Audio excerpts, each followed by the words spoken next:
میرے محترم بھائیوں، دوستوں، بہنوں، بچوں، بچیوں، عزیزوں، جو سن رہے ہیں اور جن تک میری بات پہنچے گی، رمضان کی آمد ہے تو اللہ تعالیٰ نے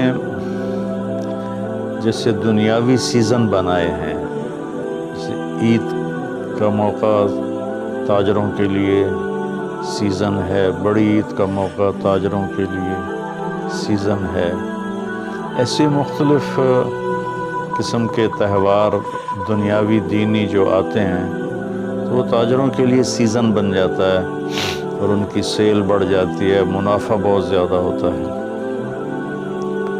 تو اسی طرح اللہ تعالیٰ نے بخشش کے بھی سیزن بنائے ہیں، جس میں سب سے بڑا سیزن وہ رمضان المبارک کا مہینہ ہے۔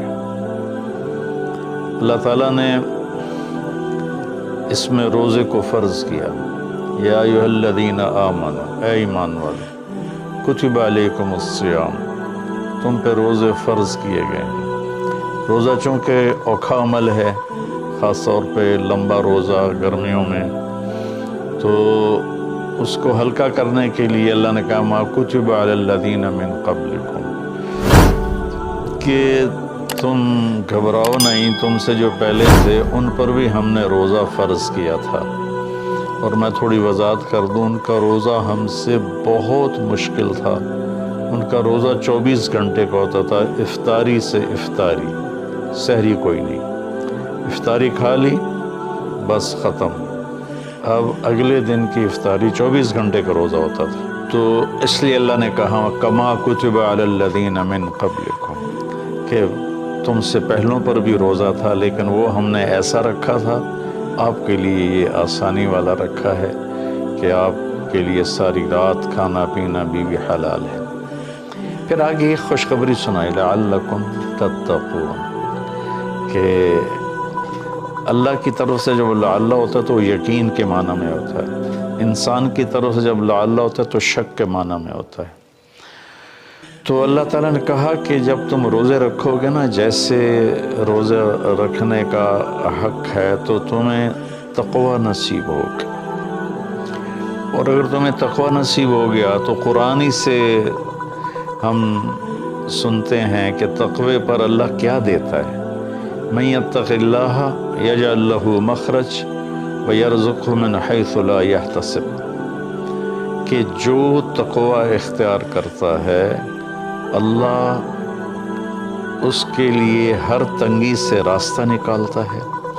جیسے آج کل کی ٹینشنیں اور بے شمار قسم کے ڈپریشن اور ایک دنیا کی دوڑ نے ہماری لائف کوالٹی بہت خراب کر دی ہے، چیزیں بڑی اعلیٰ ہو گئی ہیں، سواریاں بڑی اعلیٰ ہیں، لیکن لائف اٹ سیلف کوالٹی اس کی بڑی پور ہو گئی ہے، بہت خراب ہو گئی ہے۔ تو اللہ تعالیٰ فرماتا ہے کہ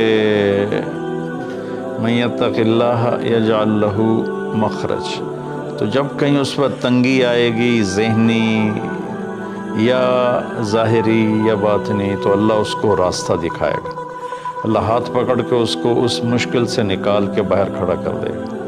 وَيَرْزُقْهُ مِنْ حَيْثُ لَا يَحْتَسِبُ، اور اسے وہاں سے رزق دے گا جہاں سے اس کو وہم و گمان بھی نہیں ہوگا۔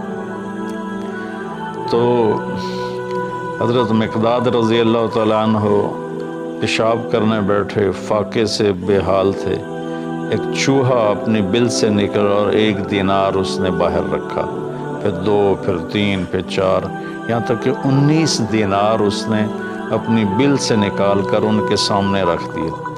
وہ بڑے حیران پریشان ہوئے، یہ کیا ہوا؟ انہوں نے وہ استنجے سے فارغ ہو کر وہ اٹھائے اور اللہ کے نبی کے پاس لے کر آئے، یا رسول اللہ، یہ میں پیشاب کرنے بیٹھا ہوں اور چوہے نے یہ 19 دینار میرے آگے رکھ دیے۔ تو آپ نے فرمایا رزق ساقہ اللہ علیک، یہ اللہ کی طرف سے تیرے لیے رزق کا سامان بنا ہے۔ پھر آپ نے یہ آیت پڑھی، من یتق اللہ یجعل لہ مخرج ویرزقہ من حیث لا یحتسب، جو تقوی اختیار کرتا ہے اللہ ہر تنگی سے راستہ دکھاتا ہے اور وہاں سے رزق دیتا ہے جہاں سے وہم و گمان بھی نہ ہو۔ اور اللہ کے دینے کے تو بے شمار راستے ہیں، اللہ کے دینے کے لامحدود راستے ہیں۔ تو پیسہ نہیں ہوگا تو کام کیسے بنے گا، کاروبار نہیں چلے گا تو روٹی کہاں سے کھائیں گے؟ وہ اللہ نے اپنے ذمے لیا ہوا ہے۔ ہماری ذمہ ہے کہ ہم سبب اختیار کریں اور تقوی اختیار کریں، رزق اللہ وہاں سے دے گا جہاں سے وہم و گمان بھی نہیں۔ تو تقوی پر من یتق اللہ یجعل لہ من امرہ یسرا۔ پھر دوسری اللہ تعالیٰ خوشخبری یہ سناتے ہیں کہ جو تقوی اختیار کرتا ہے نا، اللہ اس کے کاموں کو آسان کر دیتا ہے۔ اوروں کے لیے وہی کام مشکلات میں گھرا ہوتا ہے، اور اس کے لیے مکھن سے بال کے نکلنے کی طرح اللہ اسے آسان فرما دیتا ہے۔ تیسرا تقوی کی جو فائدہ اللہ بتاتے ہیں، من یتق اللہ یکفر عنہ سیئاتہ ویعظم لہ اجرا۔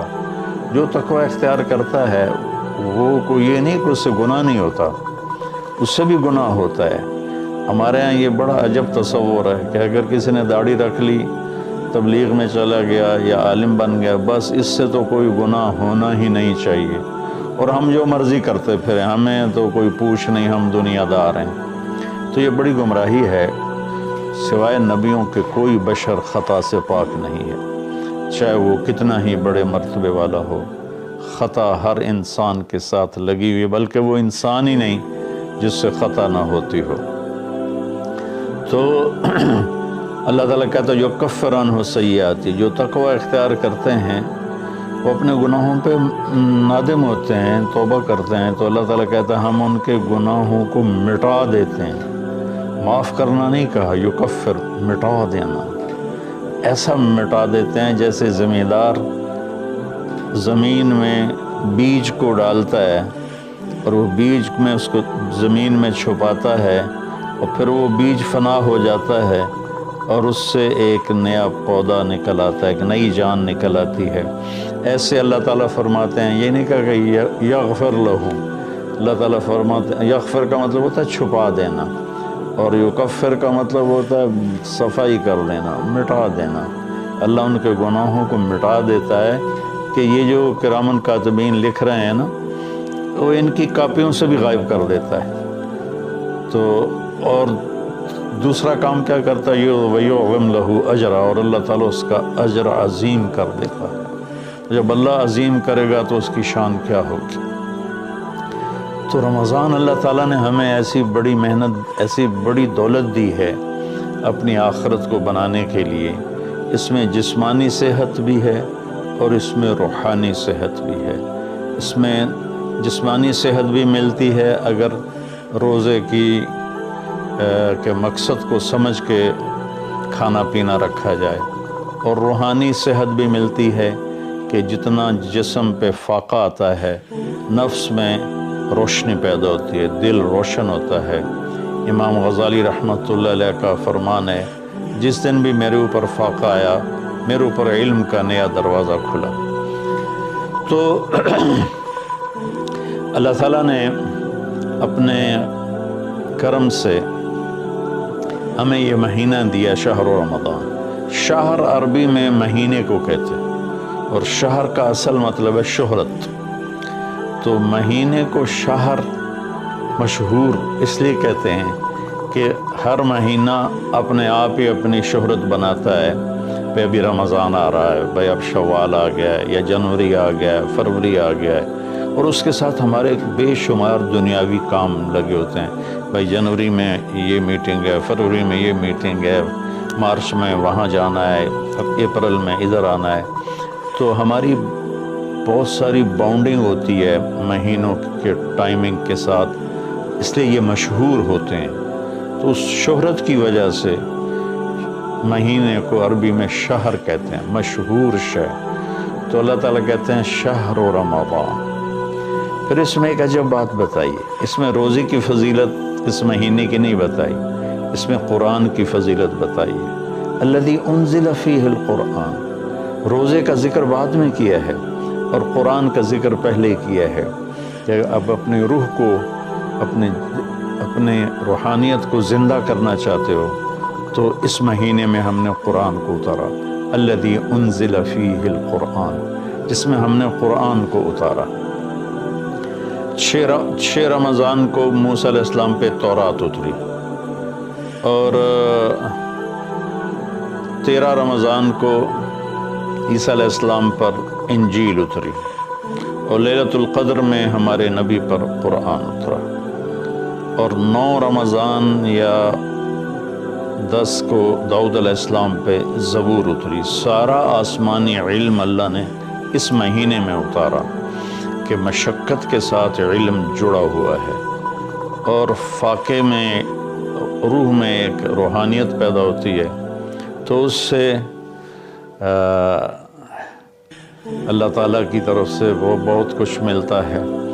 تو اس میں اللہ نے کہا انزل فیہ القرآن، تو اس میں اشارہ ہے کہ رمضان کی عبادت قرآن بناؤ، جتنا قرآن پڑھ سکتے ہو۔ ہمارے ایک ساتھی ہیں مولوی ثناء اللہ، وہ سارا سال ہی 3 دن میں قرآن ختم کرتے ہیں، اور کبھی کبھی ایک ہی دن میں سارا پڑھ لیتے ہیں، اور کبھی 2 دن میں پڑھتے ہیں، لیکن ان کا عام معمول ہے 3 دن میں قرآن ختم کرتے ہیں، سارا دن قرآن پڑھتے رہتے ہیں۔ بنگلہ دیش میں ہوتے ہیں، ہم رائمنڈ میں اکٹھے پڑھتے تھے۔ تو جتنا قرآن کے ساتھ ہمارا تعلق بڑھے گا، ہم قرآن کو پڑھیں گے، سمجھیں گے۔ ہم نے صرف قرآن کو ختم کے لیے رکھا ہے، جی مولوی صاحب آ جاؤ ختم پڑھ دو، انہوں نے چند آیات رٹائی ہوئی ہیں، وہ آیات پڑھ دیتے ہیں، ختم ہے۔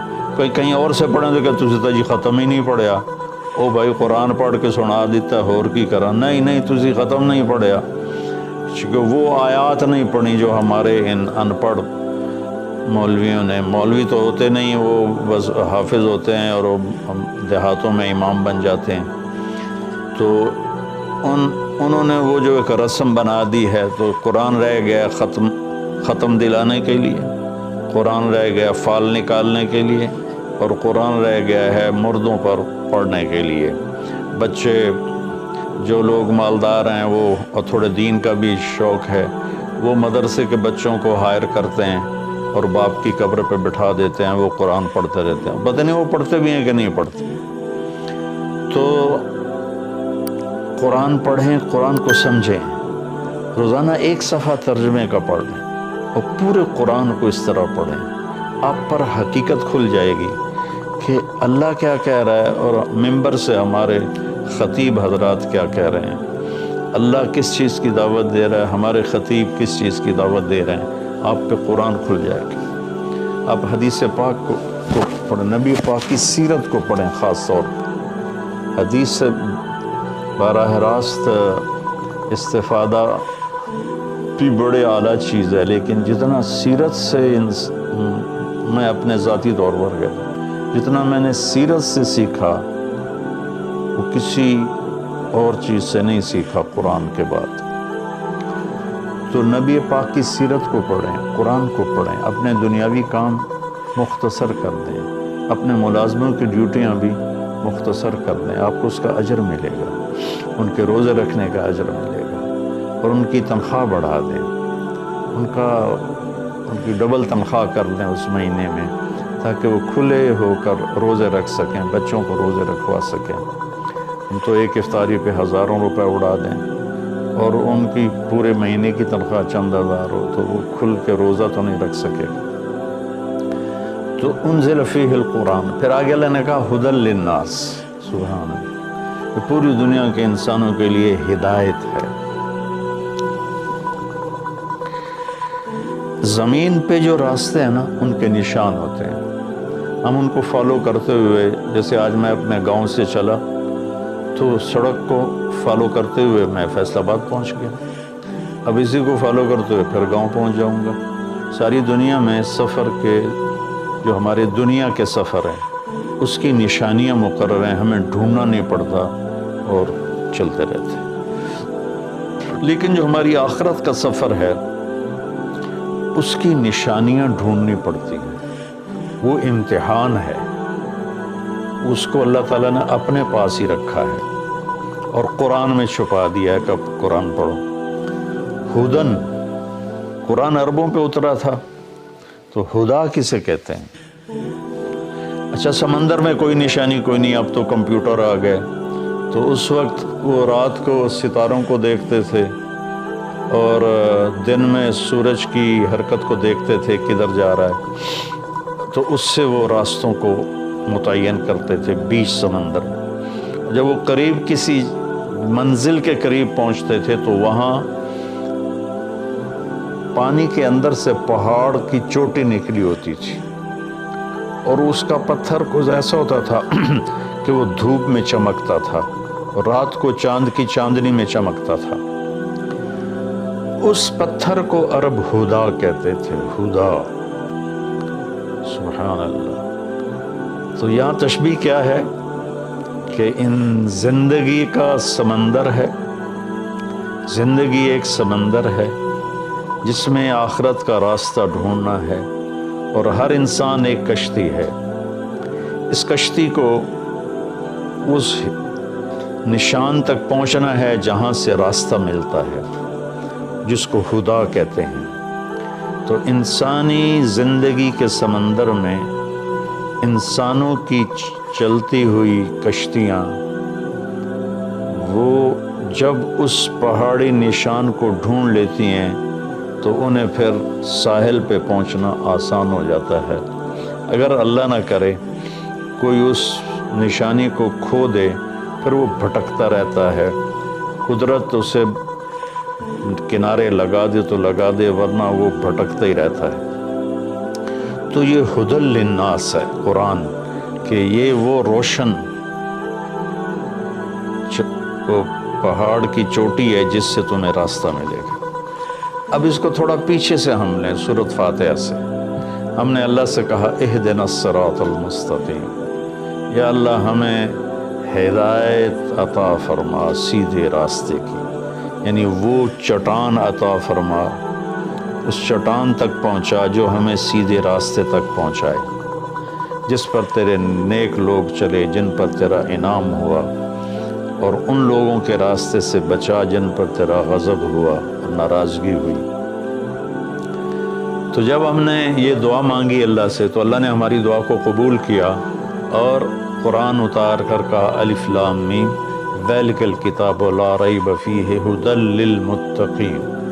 یہ کتاب ہے جو ہر قسم کے شک و شبہ سے بالا تر ہے، اور یہ متقین کے لیے ہدایت ہے۔ یہاں کا ھدی للناس ساری دنیا کے انسانوں کے لیے ہدایت ہے، یعنی اگر ڈھونڈنا چاہو اس چٹان کو جو تمہیں منزل تک پہنچائے، اس خوبصورت چیز کو جو تمہیں اللہ تک پہنچائے، تو وہ قرآن ہے، ذالک الکتاب لا ریب فیہ۔ اور خاص طور پر جو تقوی اختیار کرے گا اسے اس قرآن سے راستہ ملے گا، وہ اس کو پہچان کر چلتے چلتے چلتے چلتے اللہ اس کے رسول کے دربار میں کامیابی سے پہنچ جائے گا۔ تو ہمارے بر صغیر میں قرآن کے ساتھ اٹیچمنٹ کوئی نہیں۔ یہ مختلف بزرگوں کی کتابیں لکھی پڑھی ہیں، ان کی سیرت، لکھنے والا کون ہے، اس میں جو واقعہ ہے وہ کہاں سے نقل کیا ہے، اس کی کوئی سند نہیں۔ ایک بزرگ تھے، وہ 25 سال جنگلوں میں خاک چھانتے رہے، سرے سے شریعت نبوی کے خلاف واقعہ ہے کہ میرے نبی نے رہبانیت نہیں سکھائی، اور ان کی شان بیان کرنے میں یہ واقعہ میں نے بھی پڑھا کہ 25 سال جنگلوں کی خاک چھانی، شہر میں ہی نہیں گئے، تو یہ تو عیسائی راہبوں سے بھی بڑھ گئے۔ لا رہبانیت فی الاسلام، اسلام میں کوئی رہبانیت نہیں۔ تو ان قصوں کی نہ کوئی سند ہے، نہ کوئی دلیل ہے، نہ مصنف کی حیثیت کا پتہ ہے۔ تو ہم قصے کہانیوں میں گم ہیں، اور بس قرآن پاک کے ساتھ بے وفا ہیں۔ قرآن سے وفا نہیں کی، قرآن کو سیکھا نہیں، قرآن کو پڑھا نہیں، قرآن کو سمجھا نہیں۔ تو اردو مفتی تقی صاحب دامت برکاتہم کا ترجمہ ایسا عالی شان ہے کہ جو تھوڑا سا بھی اردو جانتا ہے وہ اسے پورا نفع اٹھا سکتا ہے۔ تو ھدی للناس وبینات من الھدی والفرقان، یہ پہلے ہدا پھر ہدا، تاکید کے لیے کہ یہ پوری دنیا کے انسانوں کے لیے ہدایت کا پیغام ہے۔ اگر تم اپنے ذہن کو صاف کر کے اسے پڑھو گے تو بینات من الہدا، تو یہ ہدایت کی خوبصورت نشانیاں ہیں، اور حق و باطل میں فرق کر کے دکھا دے گا قرآن، کہ اس لیے قرآن کا نام فرقان بھی ہے کہ یہ حق کو الگ کر دیتا ہے، باطل کو الگ کر دیتا ہے۔